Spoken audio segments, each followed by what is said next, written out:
pagi adalah agama Islam, nanti orang akan mengatakan itu kan apologize, pembelaan terhadap agama sendiri, memuji-muji agama sendiri, mengunggul-unggulkan keyakinan sendiri.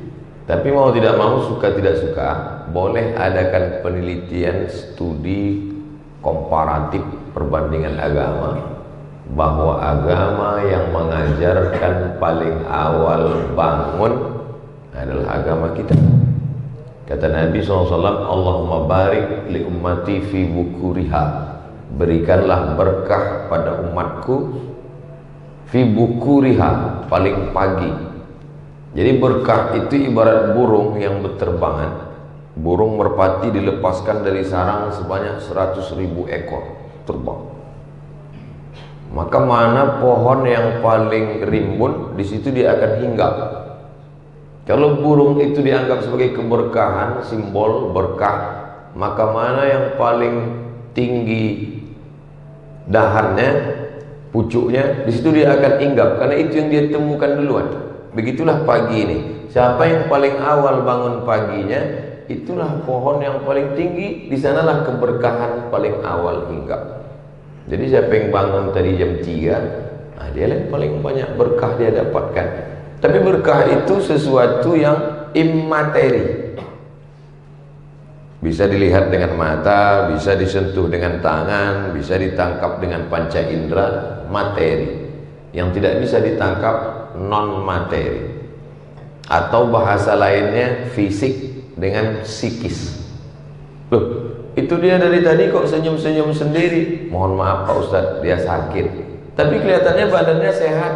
Sakitnya psikis, tidak kelihatan. Bahasa Arabnya yang satu zohir, yang satu batin. Makanya selalu kita memohon maaf zohir dan batin. Dalam lagu bahasa Indonesia begitu juga.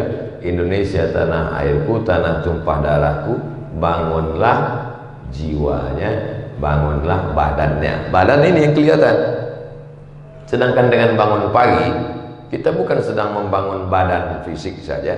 Bahwa orang mengatakan siapa yang bangun pagi dia yang paling sehat, tidak dapat dipungkiri. Tapi kita lebih dulu connect dengan Allah Subhanahu wa ta'ala. Jiwa kita, batin kita sudah menjalin hubungan dulu dengan Allah. Terbuka pintu mata, maka yang pertama dia sebut adalah nama Allah. Alhamdulillahilladzi ahyana ba'dama amatana wa ilaihin nusyur. Walaupun ibu paling sayang dengan bapak, tak mungkin ibu waktu bangun pagi, oh Mas Parno, mohon maaf kalau kebetulan namanya, yang pertama kali diikatkan hidup dengan Allah. Kullu amrin zibalin, semua amal yang baik, walam yubda bihamdillah. Dalam riwayat lain, walam yubda bi bismillah. Semua amal yang baik kalau tidak dimulai dengan nama Allah, maka dia tidak bisa menjadi amal. Semua bangun pagi ini. Orang Singapura sudah bangun pukul 4, karena mereka masyarakat paling aktif, ekspor importnya maju, ekonominya. Orang Barat sudah bangun. Yang paling awal bangun orang Jepang, karena matahari lebih dulu terbit di tempat mereka. Bahwa cerita bangun, ya menurut jam bangun. Tapi bangun kita bernilai ibadah yang bisa dibawa mati menghadap Allah. Kenapa begitu? Karena bangun kita menyebut nama dia, Bismika. Itu kalau mau tidur. Tapi kalau pas bangun, Alhamdulillahilladzi ahyana ba'dama amatana wa ilaihin nusyur. Itulah makna innamal a'malu binniyat. Segala amal dinilai dengan niatnya. Nanti saat amal kita dihitung di hadapan Allah SWT, semua orang beramal, wa qadimna ila ma'amilu min amalin. Semua amal mereka kami tunjukkan di depan mata mereka. Ini amalmu, ini ibadahmu, ini. Faja'alnaha haba'an mansura. Kami jadikan dia seperti debu yang berterbangan, tak bernilai di hadapan Allah. Kenapa tidak ada nilainya? Karena tidak menyebut nama Allah Subhanahu wa ta'ala. Kita tadi masuk toilet kamar mandi pun menyebut nama Allah. Allahumma inni a'udzubika minal khubuthi wal khaba'ith. Memasukkan makanan ke mulut pun menyebut nama Allah. Ya ghulam, wahai anak kecil, kul mimma yalik, makanlah apa yang dekat darimu. Samillah, sebut nama Allah. Bismillah. Hadis sahih, bismillah. Adapun yang panjang itu hadisnya dhaif. Alhamdulillahillah. Yang panjang, Allahumma barik lana fima razaqtana wa qina azabannar. Oke, nanti kalau kelihatan ada kawan di sebelah tiba-tiba bismillah. Loh, ente kok lapar sekali kelihatannya. Inilah hadis yang sahih, akhi. Padahal saking kan laparnya. Jadi kalau gitu, Allahumma barik lana fima razaqtana wa qina azabannar, enggak boleh kita baca. Boleh, karena cukup 5 syarat. Bukan dalam masalah akidah, bukan dalam masalah halal haram, tidak ada periwayatnya yang kadzab pendusta, dia masih bernaung di bawah hadis sahih. Dan untuk fadhail a'mal, tidak perlu kita permasalahkan antara bismillah dengan Allahumma barik lana. Karena kalau kita kelahi antara yang baca bismillah dengan yang Allahumma barik lana, yang ketawa yang nggak baca doa. Inti dari doa-doa itu sebenarnya supaya kita ingat kepada Allah Subhanahu wa taala. Keluar dari masjid, keluar kaki kiri. Allahumma inni as'aluka min fadlik. Pakai sendal kaki kanan. Simple. Seringkali kita keluar kaki kiri, langsung sendal kaki kiri. Yang sendalnya nggak hilang. Tapi sebenarnya apa maksudnya? Keluar kaki kiri, pakai sendal kaki kanan, supaya kita mengingat semua perbuatan kita.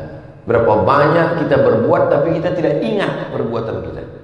Makanya Imam Ibrahim bin Adham, dia melangkahkan kakinya, 1 langkah, 2, pas langkah 3 mundur lagi dia ke belakang. Kawannya di sebelah nanya, ngapain langkah 1, 2 langkah, 2 langkah, 3 mundur lagi?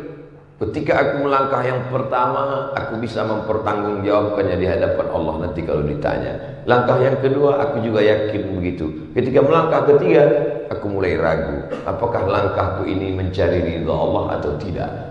Maka semua nanti akan dihitung di hadapan Allah, mana amal yang kita ingat, mana yang tidak ingat. Berapa banyak orang hafal doa makan, hafal doa pakai baju, hafal doa masuk WC, hafal doa sebelum tidur, hafal doa bangun tidur, hafal, tapi tidak dibaca ketika beraktivitas.